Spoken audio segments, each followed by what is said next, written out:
Hey everybody, hello garden में आप सभी का वेलकम है। ये है BTTH नोवेल का एपिसोड नंबर 190। हमारा ये एंशिएंट रिमेन्स वाला आर्क भी एकदम क्रिटिकल मोमेंट पे आ गया है। अगर आपने पिछला एपिसोड देखा है तो आपको समझ में आ ही गया होगा कि फाइट कितनी ज्यादा इंटेंस होने लगी है। सिमिलरली ये वाला एपिसोड भी धमाकेदार होने वाला है। अगर आपने अभी तक चैनल को सब्सक्राइब नहीं किया है तो फिर वेट किसका कर रहे हो, फटाफट से नीचे दिए गए लाल बटन को प्रेस करो। तब तक हम करते हैं पिछले एपिसोड का रिकैप। पिछले एपिसोड की शुरुआत में जब सभी लोगों को ये लग रहा था कि वो दोशंग का स्केलेटन एकदम नॉर्मल है, जियान उसे मूव करते हुए नोटिस करता है। उसने फटाक से शाओशियान और बाकियों को पीछे जाने का ऑर्डर दे दिया था, लेकिन ओल्ड जयसिंह का इतना अच्छा लक नहीं था। अभी वो और उसके हॉलो सोल के एक्सपर्ट्स उस स्केलेटन के काफी पास में पहुंच गए थे। जैसे ही वो खुशी मनाने वाले होते हैं, अचानक से वो दोशंग स्केलेटन मूवमेंट करता है। इससे पहले ओल्ड जयसिंह सभी को पीछे ले जा पाता, स्केलेटन में से इरप्ट होती है एक बहुत ही भयानक सी सोनिक वेव। इस सोनिक वेव की चपेटे में आके बहुत सारे एक्सपर्ट्स की जान चली गई थी। इनमें हॉलो सोल के मैक्सिमम एक्सपर्ट शामिल होते हैं। क्योंकि दोशंग का स्केलेटन जाग गया था, ओल्ड जयसिंह बोलता है कि अब कोई भी यहाँ से बाहर नहीं जा सकता।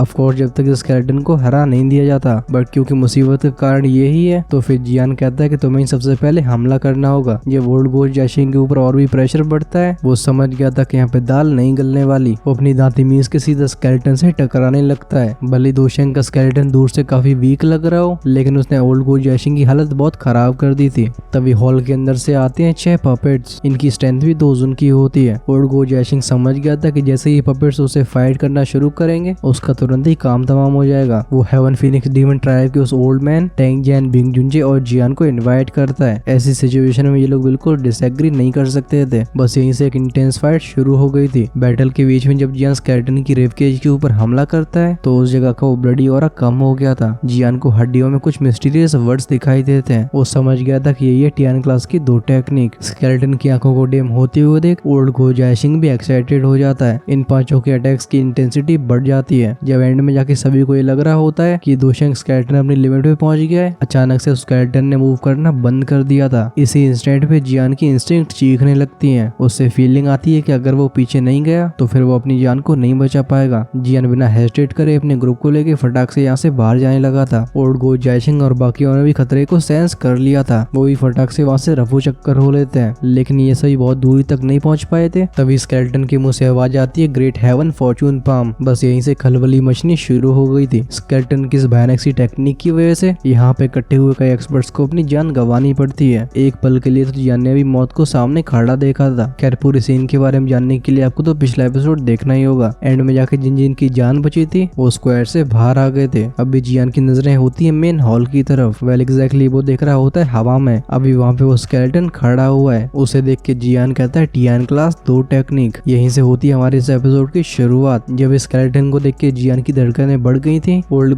जयसिंह जो कि थोड़ी सी दूरी पे खड़ा हुआ था, उसके चेहरे पे भी एक वाइल्ड जॉय फ्लैश होता है। इस हड्डियों के ढांचे के अंदर जो रेमिनेंट स्पिरिचुअल विल था वो अभी पूरी तरीके से डिसअपियर हो गया है। अभी स्केलेटन के पास कोई भी ऑफेंसिव एबिलिटीज नहीं है। हालांकि वो जानता था कि डेंजर शायद खत्म हो गया है, लेकिन पिछले फ्राइटिंग पाम अटैक की वजह से ओल्ड जयसिंह काफी एंजाइटी फील कर रहा था। वो तुरंत ही एक्ट नहीं करता। जियान भी अपने दिमाग को कंपोज करता है। तभी पीछे से आ जाता है शाओशियान का ग्रुप। शाओशियान पूछती है क्या तुम ठीक हो? जियान ने स्माइल करके नोट किया था। जब वो देखता है कि उसकी टोरी में कोई इंजर्ड नहीं हुआ है, उसके दिल को थोड़ी ठंडक पहुंचती है। अब टियान जुंजे के चेहरे को शॉक्ड एक्सप्रेशन ने कवर कर रखा था। वो कहते हैं अच्छी बात है कि तुमने हमें पहले से ही वार्न कर दिया, वरना हम अपने रिजल्ट के बारे में तो सोच ही नहीं सकते। उस दोशंग का वो पाम अटैक बहुत ही ज्यादा फ्राइटनिंग था। मुझे लगता है कि यहाँ पे किसी के पास वो स्ट्रेंथ नहीं है जो उस पाम अटैक को रिसीव कर सके। टियान जुंजे ने भी ऐसी फाइटिंग 2 टेक्निक को पहली बार देखा था। हमारा ध्यान जाता है शाओशियान पे। वो कहती है अगर मेरा गैस सही है तो ये वही लेजेंडरी टियान क्लास की 2 टेक्निक है। ये अटैक बस रेमिनेंट स्पिरिचुअल विल से किया गया है, लेकिन इसने इतनी भयानक डिस्ट्रक्टिव स्ट्रेंथ को क्रिएट कर दिया। अगर इस टेक्निक का इस्तेमाल कोई एलीट दोशंग करता तो फिर डिसअपियर होने वाला बस ये लार्ज हॉल नहीं होता, बल्कि ऐसा हो सकता है कि ये पूरा रिमेन्स या फिर बोन माउंटेन रेंज का कम से कम आधा हिस्सा तो गायब हो ही जाता। जियान नोट करता है। उसने इस चीज को पर्सनली एक्सपीरियंस किया था। अगर वो सबसे पहले रिएक्ट करने वालों में नहीं होता तो उस ब्लैक सर्कल से टकरा के अभी तक वो पाउडर बन चुका होता। अभी हमारी नटखट जिया के चेहरे पे ग्लोटिंग स्माइल थी। वो कहती ही यहाँ पे बहुत सारे लोग अनलकी रहे हैं। ये सुन के जियान की नजरें चारों तरफ गई थी। वो डिस्कवर करता है कि जहाँ पे पहले बड़ा सा क्राउड था, अब वहाँ बस कुछ ही एक्सपर्ट्स रह गए। और तो और ये सभी लोग जिन्होंने सर्वाइव किया है, उनके चेहरे को हॉरर ने कवर करके रखा है। पसीने की वजह से उनके कपड़े भीगे रखे होते हैं। इनमें से कोई भी आज के सीन को बिल्कुल भूलने नहीं वाला। जियान के ध्यान को वापस लाती है चिंगलिन। वो रिग्रेटफुल आवाज में कहती है अनफॉर्चुनेटली वो बचे हुए स्क्रोल्स डिस्ट्रॉय हो गए। जियान स्माइल करता है, वो कहता है वो स्क्रोल्स यहाँ के असली खजाने नहीं है, यहाँ का ट्रू ट्रेजर है वो स्केलेटन। उसकी फायरी हॉट आंखें टिकी हुई होती है स्केलेटन के ऊपर जो डीप पिट के ऊपर सस्पेंडेड है। इस स्केलेटन के अंदर सिर्फ टियान क्लास की 2 टेक्निक ही नहीं है बल्कि हड्डियों का ढांचा खुद में एक बहुत बड़ा खजाना है। कोई भी चीज जो कि दोशंग से रिलेटेड होती है उसे हमेशा टॉप टियर के ट्रेजर में गिना जाता है। टियान जुनजे कहते हैं अब जो लोग बचे हुए हैं वो सभी रियल पावर को पोजेस करते हैं, लेकिन अच्छी बात है कि ये सभी पहले से इंजर्ड हो चुके हैं। अगर ये कहा जाए कि अभी सबसे ज्यादा स्ट्रेंथ किसके पास है तो वो हमारा ही ग्रुप होगा। जियान स्माइल के साथ कहता है अभी जल्दी एक्ट करने की आवश्यकता नहीं है, कोई न कोई तो एक्शन जरूरी लेगा। जियान के शब्दों को सुन के शाओशियान का ग्रुप स्टार्टर्ड हो गया था। उन सभी की नजरें जाती है वहाँ पे जहाँ पे ओल्ड गो जाइशिंग खड़ा हुआ है। अब इस ओल्ड गो जाइशिंग के चेहरे पे एक ऐसा वाइल्ड जॉय था जिसे बिल्कुल छिपाया नहीं जा सकता। अभी शाओशियान के ग्रुप की नजरें इस बुड्ढे के ऊपर गई थी, तभी वो ओल्ड गो जाइशिंग अचानक से खड़ा हो जाता है। वो कहता है इस चीज ने मेरे कई हॉल ऑफ सोल के एक्सपर्ट्स की जान ली है, आज मैं इसे मिट्टी में मिला दूंगा। ऐसा लग रहा था जैसे सबसे भला इंसान यही है। उसकी बॉडी मूव होती है, वो एक ब्लडी से फिगर में ट्रांसफॉर्म होकर शूट हो जाता है स्केलेटन की तरफ जो कि डीप होल के ऊपर सस्पेंडेड है। जब ओल्ड गो जाइशिंग की बॉडी मूव होती है वांग जॉन, टैंग जियान, बिंग जुन से कोल्ड नोट करते हैं। वो कहते हैं हम क्या तुम हम सबको मूर्ख समझ रहे हो? हमने इतने एफर्ट लगा के उस दोशंग स्केलेटन की रेमनेंट स्ट्रेंथ को स्कैटर किया है, क्या हम यहाँ से खाली हाथ वापस लौटने वाले हैं? ये सभी हाई लेवल के एक्सपर्ट्स थे, उनकी आईसाइट की हेल्प से वो ये आसानी से पता लगा पा रहे थे कि दोशंग का स्केलेटन एक्स्ट्रॉर्डिनरी है। आखिर वो इसे ओल्ड गो जाइशिंग को ऑब्टेन कैसे करने दे सकते थे? ये कहते ही तीनों की बॉडी मूव हुई थी। कुछ ही फ्लैशेस में ओल्ड गो जाइशिंग की स्पीड को पकड़ लेते हैं। इन तीनों ने अपने पाम अटैक को आगे शूट किया था। हम खाली स्पेस को शीशे की तरह बिखरते हुए देखते हैं। जब ओल्ड गो जाइशिंग देखता है कि उसके पीछे कितना फियर्स अटैक आ रहा है, उसका फेस एक्सप्रेशन चेंज हुआ था। टैंग जियान के ग्रुप की स्ट्रेंथ उससे बिल्कुल कम नहीं है और तो और अभी वो तीनों मिलकर उसके ऊपर हमला कर रहे हैं। आखिर वो ऐसे अटैक को फोर्सफुली कैसे रिसीव कर सकता है? उसकी बॉडी अजीब तरीके से ट्विस्ट होती है, वो जैसे तैसे तीनों अटैक्स को डॉज करता है। उसकी स्पीड रिड्यूस हो गई थी। जब वांग जॉन का ग्रुप ओल्ड गो जाइशिंग को ब्लॉक कर लेता है उनकी स्पीड इंक्रीज हो जाती है। वो जाइशिंग की खोपड़ी के ऊपर से उड़ गए थे। इन तीनों के बड़े बड़े हाथ ग्रैब करते हैं दोशंग के स्केलेटन को। इस सीन को देख के ओल्ड गो जाइशिंग के चेहरे को फ्यूरी ने कवर कर लिया था। जो फीलिंग्स कुछ देर पहले साथ में मिलकर काम करने से आई थी इस मोमेंट में वो गायब हो जाती हैं। उसका हाथ स्पेस को ग्रैब करता है, एक सक्शन फोर्स क्रिएट हुआ था। इसकी वजह से वो तीनों फिगर्स एक्चुअली में हवा में वहीं पे रुक जाते हैं। ओल्ड गो जाइशिंग कहता है बेस्टर्ड, लगता है तुम्हें बिल्कुल मौत से भय नहीं है। ये कह के जाइशिंग ने अपने कदमों को आगे बढ़ाया था। वो टैंग जियान के तीनों के ग्रुप से आगे चला जाता है। फाइनली उसने अपनी बची हुई आर्म को आगे बढ़ा के स्केलेटन के एक हाथ को पकड़ लिया था, लेकिन इससे पहले वो स्केलेटन को अपनी तरफ खींच पाता उसके पीछे से एक बहुत ही शार्प अटैक आता है। ये अटैक टारगेट कर रहा था ओल्ड गो जाइशिंग के सर को। जब ओल्ड गो जाइशिंग इस फियर्स अटैक को सेंस करता है उसका हाथ जो कि स्केलेटन को पकड़ रहा होता है वो डायरेक्टली पीछे की तरफ स्विंग हो गया था। वो एक्चुअली में स्केलेटन का यूज करके अटैक को ब्लॉक करता है। ऑफ कोर्स पीछे से हमला करने वाला वांग जॉन का ट्रियो था। जब तीनों अटैक्स बोन्स में जाके टकराते हैं हमारे कानों में बैंग की आवाज गई थी। अटैक की स्ट्रॉन्ग फोर्स की वजह से ओल्ड गो जाइशिंग को कई कदम पीछे लेने पड़ते हैं, लेकिन क्योंकि हड्डियां बहुत ही मजबूत थी उसे चोट नहीं पहुंचती। इस दोशंग स्केलेटन को ग्रैब करने के बाद ओल्ड गो जाइशिंग से अपनी खुशी संभाली नहीं जा रही थी। वो बिना कुछ कहे स्केलेटन को पकड़ के भागने लगता है, लेकिन ये बुड्ढा जस्ट पीछे मुड़ ही पाया था। उसके सामने का फिगर डिस्टॉर्ट होता है, किसी घोस्ट की तरह एक फिगर अपीयर हो गया था। ओल्ड गो जाइशिंग के कानों में आवाज जाती है, क्या हुआ तू इतनी जल्दी जाना चाहता है? एक बड़ी सी रूलर ओल्ड गो जाइशिंग की खोपड़ी की तरफ आगे बढ़ती है। हमारे कानों में क्लैंक का साउंड सुनाई देता है। ये रूलर जाके टकराती है दोशंग स्केलेटन से। हमें कई स्पार्क्स दिखाई देते हैं। जब जियान का अटैक स्केलेटन से टकराता है उसकी आर्म नम पड़ गई थी। अच्छी बात है कि इस फोर्स की वजह से ओल्ड गो जाइशिंग को भी एक कदम पीछे लेना पड़ा था। तब तक वांग जॉन का ट्रियो भी पास में आ गया था। भले वो कुछ नहीं कहते लेकिन ये सेम कंडीशन उनके अटैक्स फॉलो नहीं कर रहे थे। ओल्ड गो जाइशिंग के ऊपर ताबड़तोड़ अटैक्स शुरू हो जाते हैं। जब स्क्वायर के ऊपर खड़े लोग इस सीन को देखते हैं वो स्टंट फील करते हैं। इस हड्डियों के ढांचे की वजह से इन पांचों ने लाइफ और डेथ स्ट्रगल शुरू कर दिया है। उनकी शार्प आईसाइट की हेल्प से वो नेचुरली पता लगा पा रहे थे कि इन पांचों का हर एक अटैक बहुत ही रूथलेस है। क्लियरली वो दूसरी पार्टी का काम तमाम करने की फिरात में है। खैर वो लोग जो कि इतने सारे डेंजर्स के बाद भी सरवाइव कर सकते हैं वो नेचुरली नॉर्मल कैरेक्टर्स नहीं होते। पलक झपकते ही उन्हें सिचुएशन समझ में आ गई थी। वो कहते हैं लगता है असली खजाना तो वो स्केलेटन है, वरना ओल्ड गो जाइशिंग जैसा कैरेक्टर उसके पीछे फाइट नहीं करता। स्क्वायर के बाहर खड़े एक्सपर्ट्स की आंखें फ्लिकर होती हैं। कई एक्सपर्ट्स जो कि काफी साहसी थे वो इंटरवीन करने के लिए फटाक से खड़े हो जाते हैं, बट इससे पहले कोई भी एक्शन ले पाता heaven, phoenix, demon tribe, wind lighting pavilion और बर्निंग फ्लेम वैली के एक्सपर्ट्स अपने औरों को रिलीज करते हैं। उनके चेहरों पर ऐसी कोल्ड एक्सप्रेशन आ जाते हैं। वो कहते हैं हम वो लोग जो कि 3 स्टार डोजन पे नहीं पहुंचे हैं उन्हें स्केलेटन के बारे में तो सोचना भी नहीं चाहिए। इस सीन सीन को देख के कई लोगों के एक्सप्रेशंस चेंज होते हैं। जब बर्निंग फ्लेम वैली ऐसे बड़े बड़े फैक्शंस अपने हैंड्स को ज्वाइन करेंगे तो फिर वो पावर लेवल काफी हाई चला जाएगा। भले इन सभी एक्सपर्ट्स के पास अपनी अपनी स्किल्स हो, लेकिन उनकी हिम्मत नहीं होती कि वो इन बड़े बड़े फैक्शन से जाके टकराएं। और तो और अभी हवा में जो फाइट चल रही है वहाँ पे जेन्युइन टॉप एक्सपर्ट्स हैं। इवन अगर वो वहाँ पे जा भी पाते हैं तब भी फाइट करने की उनकी औकात नहीं रहेगी। इन सभी थॉट्स की वजह से वो काफी अनविलिंग फील करते हैं, लेकिन एंड में जाके वो अपने सिर को हिला ही सकते थे। वो सभी अपने ग्रीडी थॉट्स को सप्रेस करते हैं। नेचुरल ट्रेजर्स वही ऑब्टेन कर सकते हैं जिनके पास एबिलिटी हो, वरना अगर वीक इंसान के हाथ में खजाना लग जाए तो वो खुशी की नहीं बल्कि परेशानियों का कारण बनेगा। इन सभी को पीछे हटते हुए देख शाओशियन का ग्रुप भी साई करता है। वो भी नहीं चाहते थे कि स्केलेटन की फाइट में ये लोग इंटरवीन करें, क्योंकि अगर ऐसा होता है तो सिचुएशन और भी क्योटिक हो जाएगी। सीन शिफ्ट होता है आसमान की तरफ। जब तीनों सेम लेवल के पावर हाउस उसके ऊपर लगातार हमला करते हैं। ओल्ड गोस्ट जैशिंग काफी मिजरेबल अपीयर हो रहा था। करीब 10-12 एक्सचेंजेस के बाद वो टायर्ड फील करने लगता है। उसके कदम धीरे धीरे करके पीछे जाने लगे थे। हालांकि ओल्ड गोस्ट जैशिंग की यहाँ से विड्रॉ करने की इच्छा थी, लेकिन हुआंग जॉन का ट्रियो उसे ये मौका नहीं देता। फाइट करते करते उन्हें एक अपॉर्चुनिटी मिलती है। वास्ट और माइटी दुकी से बना एक अटैक उस स्केलेटन के सीधा कंधे पे जाके टकराता है। उन तीनों के हैवी अटैक्स एक ही जगह पे जाके टकराए थे। ये स्ट्रेंथ किसी भी चीज को चकनाचूर करने के लिए काफी है। ये बात सच है कि ये दोशेंग का स्केलेटन बहुत ही हार्ड था, लेकिन ऐसे ऑल आउट अटैक को वो भी लंबे समय तक नहीं सह पाता। इमीडिएटली सभी के कानों में क्रैक का साउंड गया था। ओल्ड गोस्ट जैशिंग हड्डियों को टाइटली पकड़ता है। उस स्केलेटन का जो लेफ्ट हैंड था उसे हुआंग जॉन के ग्रुप ने फोर्सफुली तोड़ दिया है। जब ओल्ड गोस्ट जैशिंग के चंगुल से एक हड्डी तोड़ ली जाती है, ओल्ड गोस्ट जैशिंग का चेहरा हो गया था एकदम ग्रीन। वो तीनों की तरफ देख के एक दहाड़ मारता है। उसकी बॉडी फ्लैश होती है और वो उस हड्डी का पीछा करने लगा था, लेकिन इससे पहले वो वहां तक पहुंच पाता उस जगह पे अपीयर होता है एक यंग फिगर। जियान ने एक आर्म वाले स्केलेटन को पकड़ लिया था। जब ओल्ड गोस्ट जैशिंग देखता है कि जियान ने स्केलेटन को ऑब्टेन कर लिया है, उसके चेहरे की फ्यूरी आसमान को छूती है। वो कहता है जियान चौस है। खैर जियान ने ओल्ड गोस्ट जैशिंग को पूरी तरीके से इग्नोर किया था। उसका ध्यान जब दूसरी साइड जाता है तो फिर टैंग जियान को छोड़ के बिंग जुंजे और हुआंग जॉन किलिंग इंटेंट के साथ आगे बढ़ रहे थे। जियान के हाथ को पर्पल ब्राउन फ्लेम कवर करती है। वो स्केलेटन की रिबकेज की उन तीनों हड्डियों को पकड़ता है जिन्हें उसने टारगेट किया था। इसके बाद जियान अपने हाथ को पीछे खींच देता है। ये दोशेंग का स्केलेटन एक्सट्रीमली हार्ड था। जब जियान अपनी पूरी स्ट्रेंथ का यूज करता है तब वो इस हड्डी के ढांचे की 3 वीक हड्डियों को तोड़ पाया था। अभी जब जियान के हाथ में ये तीनों हड्डियां आती हैं, वो इनमें से कूल सेंसेशन को फील कर पा रहा था। ये तीनों हड्डियां टॉप क्वालिटी के जेड जैसी अपीयर होती हैं। अब बस एक चीज की चिंता रह गई थी। जैसे ही जियान का ध्यान जाता है इन तीनों हड्डियों पे, इन तीनों के ऊपर उसे मिस्टीरियस कैरेक्टर्स दिखाई देते हैं। ये कैरेक्टर्स कुछ अजीब तरीके से चमक रहे थे। इन्हें एक बार देखने पे ऐसा लगता है जैसे ये वर्ड्स जिंदा है। खैर अभी जियान इन्हें केयरफुली ऑब्जर्व नहीं करता। बिना किसी की परवाह करती हुए फटाक से उन्हें स्टोरी रिंग में रख दिया गया था। At the same time excitement की वजह से जियान की धड़कनें कुछ ज्यादा ही तेज हो गई थी। रिगार्डलेस आगे कुछ भी हो, लेकिन जियान ने इस चीज को ऑब्टेन कर लिया है। अब क्योंकि उसके हाथ में ये टेक्निक आ गई है तो फिर बाकी लोगों को ये भूलना ही होगा कि वो जियान से इन्हें वापस पा सकते हैं, क्योंकि ये टियान क्लास की 2 टेक्निक जियान को बिलोंग करती है। जैसे जियान अपनी स्टोरी रिंग में तीनों रिब्स को रखता है, वो अपनी बढ़ती हार्ट बीट को सप्रेस करने लगा था। जब उसकी नजरें जाती हैं सामने तो उसे दिखाई देते हैं ओल्ड गोस्ट जैशिंग, हुआंग जॉन और बिंग जुनजे, जो कि किलिंग इंटेंट के साथ उसकी तरफ आ रहे थे। ओल्ड गोस्ट जैशिंग रोर करते हुए बोलता है जियान दोशेंग स्केलेटन को हैंड ओवर कर दो। अचानक से उसकी बॉडी की स्पीड इंक्रीज होती है। उसका बड़ा सा हाथ जियान की तरफ ग्रैब करता है। तुरंत ही सामने का स्पेस कोलैप्स हो गया था। इस सीन को देख के जियान की पर्पल ब्राउन फ्लेम इंटेंसिफाई होती है। उसके आसपास का स्पेशल लॉक टूट गया था। जियान कहता है क्योंकि तुम्हें ये चाहिए तो चलो मैं तुम्हें ये दे देता हूँ। उसके पैर हवा में प्रेस हुए थे। जियान की बॉडी पीछे विड्रॉ होती है। एट द सेम टाइम जो उसके हाथ में दोशेंग स्केलेटन था वो सभी की स्टार्टेड आंखों के सामने ओल्ड गोस्ट जैशिंग की तरफ फेंक दिया जाता है। जब ओल्ड गोस्ट जैशिंग देखता है कि जियान ने एक्चुअली में दोशेंग स्केलेटन को आगे की तरफ फेंक दिया है, उसके चेहरे पे स्टर्न एक्सप्रेशन आ गया था, लेकिन वो ज्यादा हेजिटेट नहीं करता। वो फटाक से अपने हाथ को आगे बढ़ा के दोशेंग के स्केलेटन को ग्रैब कर लेता है। लेकिन ये हड्डियों का ढांचा ओल्ड गोस्ट जैशिंग के हाथों में जस्ट आया ही था, उसके कानों में पीछे से 2 कोल्ड आवाजें जाती हैं। वो कहते हैं ओल्ड गोस्ट अकेली पूरे फूड को निगल जाना सही बात नहीं है। इमीडिएटली पीछे से 2 बड़े हाथ एक्सटेंड हुए थे। ये लाइटनिंग स्पीड से स्केलेटन को पकड़ लेते हैं, जिसके बाद दोनों ने फोर्स लाके अपने हाथों को पीछे पुल कर दिया था। इतनी टेरिफाइंग पुलिंग फोर्स की वजह से उस दोशेंग के स्केलेटन में तुरंत ही क्रैकिंग साउंड सुनाई देते हैं। उसकी पूरी बॉडी ट्रेम्बल होने लगी थी। अभी ओल्ड गोस्ट जैशिंग का चेहरा ग्रीन था। उसका एक बचा हुआ हाथ स्केलेटन को बिल्कुल नहीं छोड़ता। ओल्ड गोस्ट जैशिंग की बॉडी की पूरी दुखी क्रेजी तरीके से सर्कुलेट होने लगी थी। ये पूरी पावर ट्रांसफर होती है उसके हैंड में। एट द सेम टाइम वो चिल्लाता है इस चीज को हमारा हॉल ऑफ सोल हासिल करना चाहता है। क्या तुम दोनों सच में इंटरवीन करना चाहते हो? ओल्ड गोस्ट जैशिंग की इस धमकी को सुन के हेवन फीनिक्स डीमन ट्राइब के उस ओल्ड मैन के चेहरे पे कोल्ड स्माइल आती है। वो कहता है हम बाकी के लोग तुम्हारे हॉल ऑफ सोल से डरते होंगे, लेकिन ये केस हमारी heaven heaven phoenix demon tribe पर लागू नहीं होता। वांग जुआन ने अपनी हाथों की स्ट्रेंथ को इंक्रीज कर दिया था। इवन वो स्पेस जहाँ पे उसका हाथ ग्रैब कर रहा था वहाँ में कई dark black crack lines create होती हुई दिखती हैं। बिंग हिजुनजे की आंखें फ्लिकर होती हैं। वो डार्क और कोल्ड एक्सप्रेशन के साथ ओल्ड गो जैशिंग को इग्नोर करता है। भले हॉल ऑफ सोल बहुत ही भयानक फैक्शन हो, लेकिन इतने भयानक ट्रेजर के सामने वो भी रेजिस्ट नहीं कर पा रहा था। अगर दो शंख के स्केलेटन के लिए उसे हॉल ऑफ सोल को ऑफेंड करना पड़ता है तो क्या बड़ी बात है। अगर इस दो शंख के स्केलेटन की हेल्प से उसे दो शंख में ब्रेक थ्रू करने के कोई राज मालूम पड़ जाते हैं तो फिर इवन हॉल ऑफ सोल उसका क्या बिगाड़ पाएगा। तीनों ही लोग हवा में खड़े हुए थे। उन तीनों के हाथ टाइटली स्केलेटन को पकड़े हुए होते हैं। अगर हम ध्यान से देखें तो उन तीनों के हाथों की नसें बल्ज हो रही हैं। जैसे जैसे वो अपने हाथों की फोर्स को बढ़ाते हैं हड्डियों के ढांचे के कई जॉइंट्स लूज होने लगे थे। सभी के कानों में क्रीकिंग साउंड सुनाई देती है। खैर जब इन तीनों में कोई भी गिव अप नहीं करना चाहता था तभी टैंग जेन का फिगर फ्लैश होकर उनके सामने अपीयर होता है। वो कहते हैं ही क्योंकि कोई भी अपने हाथ को लूज नहीं कर रहा है, चलो मैं तुम तीनों की हेल्प कर देता हूँ। उनका बड़ा सा एक हाथ स्केलेटन को एक साइड से ग्रैब करता है। उनके मुंह से एक लाउड आवाज आई थी। वहीं पर उनके हाथ में से इरप्ट होती है एक बहुत ही फ्राइटनिंग फोर्स। ये चारों एक्सपर्ट्स जिनकी स्ट्रेंथ 4 to 5 स्टार दोजन की है, इन चारों ने सेम टाइम में अपनी पूरी स्ट्रेंथ का यूज कर दिया है। ये दो शंख स्केलेटन अब फाइनली इंड्योर नहीं कर पाता। सभी की स्टंट आंखों के सामने इसमें से बैंग आवाज आती है। वो जेड वाइट स्केलेटन वहीं पे बिखर गया था। इन चारों को भी पीछे जाना पड़ता है। हम स्केलेटन को कई हड्डियों में डिवाइड होकर नीचे गिरते हुए देखते हैं। जैसे ही स्केलेटन डिस्ट्रॉय होता है इस सीन को देख के ओल्ड गो जैशिंग का चेहरा ब्लैक एंड ब्लू हो रहा था। जब अपनी नजरों को नीचे करता है तो उसे स्केलेटन की खोपड़ी और एक हाथ दिखाई दिया था।